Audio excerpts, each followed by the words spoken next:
Okay.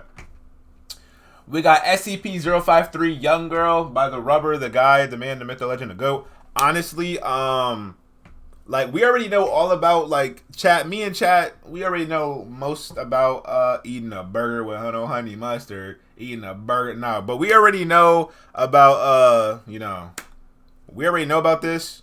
But we're just gonna watch the Rubber, his perspective, his animation, because you never know when you're gonna learn something new. But let's go ahead and get straight into this reaction, y'all. And yeah, let's go ahead and get eating a burger with no honey mustard. Okay, let's go ahead and get straight into this reaction. Viewer discretion is advised. Police discovered 053 in the deceased bodies of the couple within the same room. Madeline had died from multiple stab wounds inflicted by Andrew, who had died from a massive heart attack. Hello everybody, I'm the Rubber. Today, we bring you SCP Foundation Euclid Class Object SCP-053.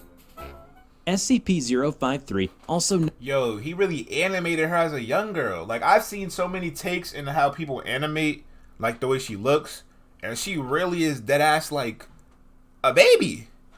Now, imagine a John like this. Okay. Known as the young girl is... She's adorable. I can't roast her. I can't say nothing. She like, come on, bro. Eating a sandwich on a balcony. A small 3-year-old girl. She is capable of basic speech and appears to be slightly above average in terms of mental development. Her personality is generally pleasant, and she rarely seems to get upset. However, she will appear agitated when in a large group. Any and all humans over the age of 3 who engage in eye contact and physical touch, or those who remain around 053 for longer than 10 minutes, rapidly become irrational, paranoid, and homicidal. Most, if not all, of these feelings will be directed at 053, and afflicted subjects will attempt to kill 053 after first killing or driving off all humans visible to them. Those attempting to kill 053 will suffer massive heart attacks or seizures and die seconds after inflicting physical damage to 053. However, 053 has a healing factor that allows her to regenerate almost instantaneously from any wound. According to a recovery log, SCP-053 was discovered on July 10, 2008 in Pennsylvania. So yeah, I was about to say, that don't make no sense. So why in the world, if she's 3, you said she's older than 3 by now? But like everybody draws her like she's 12, 13, 14. Heck, I even see some people draw her like she's 17, 18. You know what I mean? I actually like this take on animation. The fact that she's really actually like a baby. Like she's really young. You know what I mean? The residence of Andrew and Madeline. Police who attempted to interact with 053 also suffered from 053's anomalous effects, resulting in 5 additional casualties before implanted Foundation agents assessed the situation and properly secured the subject. Class A amnestic drugs were administered to all non-personnel involved, including Andrew's parents in Florida, as they had been exposed to information regarding SCP-053 through communication with Andrew. Since June 5, 2004, Andrew had been sending his mother news and updates on SCP-053. They named her as Abby. Below is the documentation log from 4 years ago. First email about Abby, to July 10, 2008, the last email sent out by Andrew to his mother. June 5, 2004. Hey Mom, sorry I haven't emailed you throughout the past month. Things have been pretty busy, but I have great news. You're gonna be a grandma. We found out yesterday that Maddie's pregnant, and we've already started turning the guest room into a baby room. Good thing I got a pay raise last week. We gotta think of the baby now. Hope to hear from you soon. March 7th. Hey, look, bro, a baby's an extra $2,000, bro. I don't know what your pay raise was, but God, bro, 2,000, bro. You couldn't catch me, even if you wanted to having a baby, bro. No, you better have at least 50K saved up. Shit, having a baby finna have you eating a burger with no honey mustard. 2005. It's a girl. She was born last night around 10 at night. Madeline's water broke as she was going to sleep. We drove to the hospital so fast, I think I almost hit someone. Jesus, waiting for the doctors to deliver her felt like years. Now, as I type this email, she's downstairs, fast asleep in Maddie's arms. We named her Abby, and she's the most beautiful thing I've ever seen. I'll send pictures soon. March 8th, 2006. Okay. So, So, we know that the young girl is one of the 7 horsemen, or one of the, like, she rides one of the 7 horsemen, you know, at 682, obviously. But what is interesting to me is the fact that she was born to, like, regular parents. I did not know that. She was born to regular parents. So, I don't understand. So, does that mean that the young girl, right, if she was born to regular parents, does that mean her mom was one of the 7 brides? Right? Because how are you a steed or a rider of one of the horsemen without having a connection to them? You cannot have a connection to something just randomly. Like, you're just not going to be born and just, like, be, like, I feel like there's no way you're just born and you're automatically, like, the rider for 682. Like, you're the steed or whatever you call the person that rides the horses. Like, you're just not going to be one of those. There's no way her mom has to be one of the 7 brides. I might be wrong, but you know what I mean? There's no way she's a normal John. Because how in the world do you said chosen? Alright, let's keep watching. Hey Mom, Abby's first birthday was yesterday. Howard and Rachel even showed up. Got to see their niece for the first time. Too bad you and Dad are all the way down in Florida. We'll have to visit when Abby's older. Love you. June 24th, 2008. There's been an accident. We were at the playground and we took our eyes off of her for 1 second, and she fell off of the jungle gym and landed on her head. I saw blood. Ooh, that's one of the reasons why I'm scared to have a kid too, bro. Bro, what you gonna do if that happened, bro? I think I might start crying, bro. That's not even funny. Like, nothing in me thought that was funny. Nothing in me saw comedy in that. Everything in me was like, gosh, bro. You said it's always at the fucking playground. Yo, this is why. Gee, gosh, bro. I don't know what I would do. He said, bro, why you got a 3-year-old running by herself? Because she want to play on the playground. What, you gonna tell your kid not to go play on the playground by herself? If she want to run, let her run. The doctor said she'll recover fine, but I can't sleep. It is all my fault. June 25th, I don't 2008. Know. Nah, I'm a stress like The that. hospital called and said that Abby will have to stay there for a few more days, but she's all patched up and on the fast track to recovery. No brain damage or anything, it seems. I'm just glad my baby is gonna be okay. July 2nd, 2008. Mom, there's something wrong with Abby. I mean, she looks and acts perfectly fine, but I know something isn't right with her. Madeline says she feels it too. We started feeling it after Abby's injury at the playground.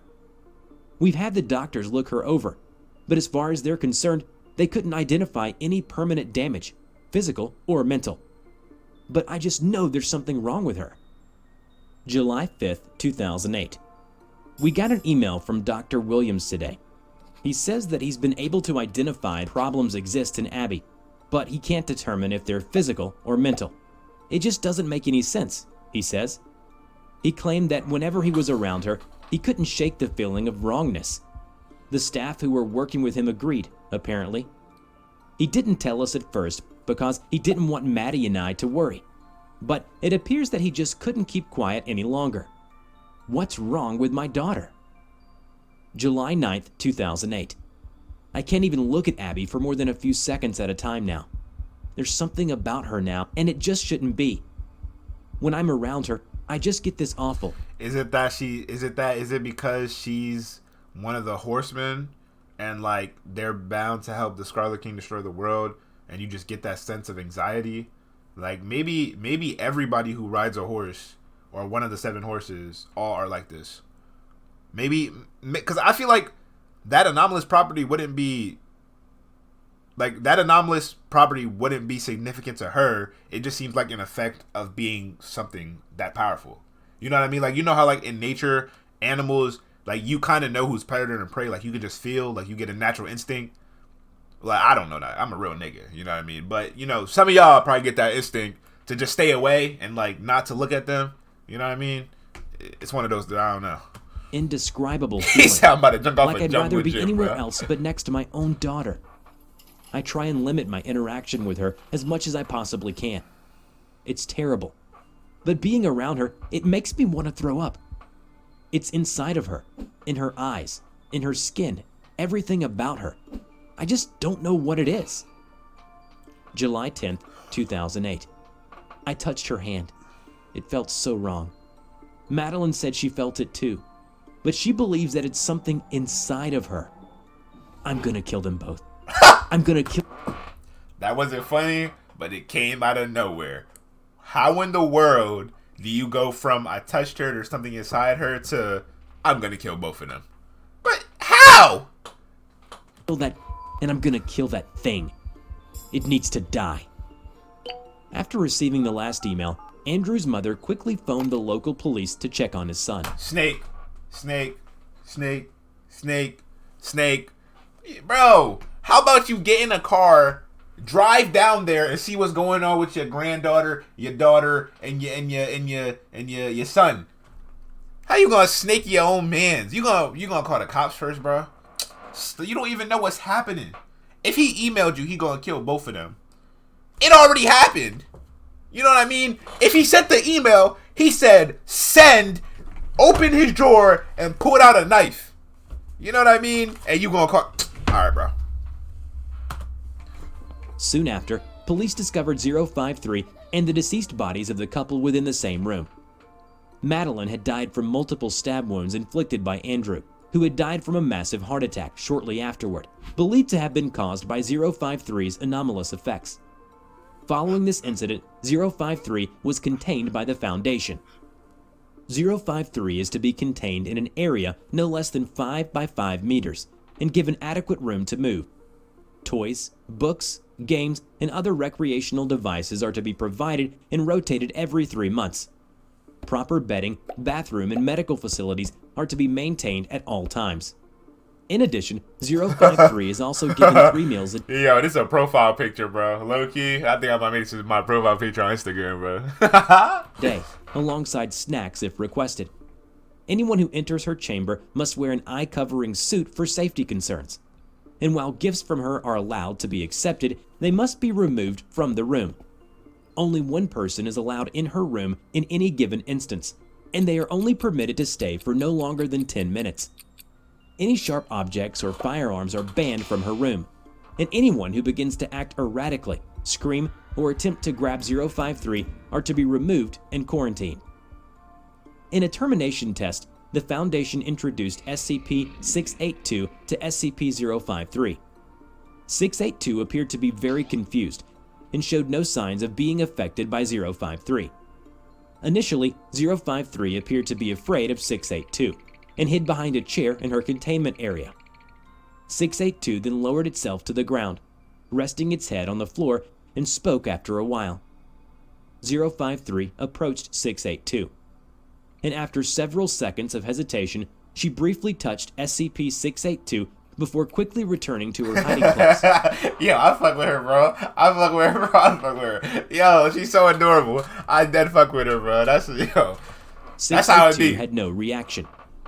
053 approached 682 and pat its head, causing it to exhale through its forward nostrils. SCP-053 clapped and hopped in place several times before embracing the head of SCP-682. For the remainder of the testing period, 682 did not feel frustrated by spending time with this small child, like he did in every other test. He understood that the child was a hated thing as well, one that had suffered like him. They were alike in that way. He had attempted to break out a few times anyways, to find out where the disgusting researchers were watching from and find out if they had hurt her as they had him. This had, however, frightened 053. So, for the time being, he allowed himself to be decorated with a cowboy hat that was too small. Although he appreciated how oddly pleasant and relaxing it was when her tiny arms hugged his scarred, scaly back and demanded to be carried around. Eventually, 053 grew tired, yawning and rubbing her eyes with tiny fists. 682 lifted the child carefully in his teeth by the back of her shirt and carried her off to bed, placing her gently on the mattress and low-key, this how he be treating me too, you know what I mean? Circling the bed once, twice, 3 times, before curling around her in a protective little ring. Soon enough, 053 was fast asleep, and he was her new protector. Remember to check out my new animation channel, The Rubber Talks, where I share my life story. Yo, listen, bro. I don't know what connection they got. I don't know if they a horseman. I don't know what the theories is. But gosh, bro. She lucky. I'm trying to go crazy like that. Imagine bumping your head as a kid and then you live in a maximum security facility. What? No cap, Alan. That's how it be. You said niggas tucking you in bed? Bro, you not gonna let 682 tuck you in bed? You not gonna be climbing on him like these? Y'all don't know how to live, bro. I swear, all y'all niggas is some lames, bro. Y'all want to be so cool, so edgy, so bad. Like, relax, bro. Yes, I'm climbing on 682 just like these. It's either that or get eaten. Pick one. Pick your struggle. You can't have both. You said he needs her for revenge?